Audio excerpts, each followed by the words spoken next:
Alright, this video is for my buddy EB in Maine.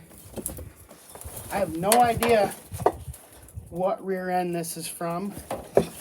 Whoop. And I didn't know that it was going to come apart. But I was just moving some parts rigs out to my little storage area, and I saw this differential. Okay?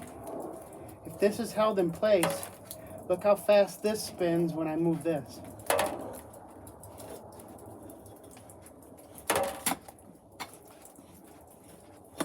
So I'm moving, let's see,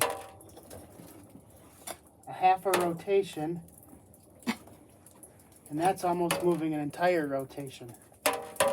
So maybe you need a little garden tractor rear end differential, and if you was to hold this in place, this axle in place with the diff, just the gears there would increase this because of the differential.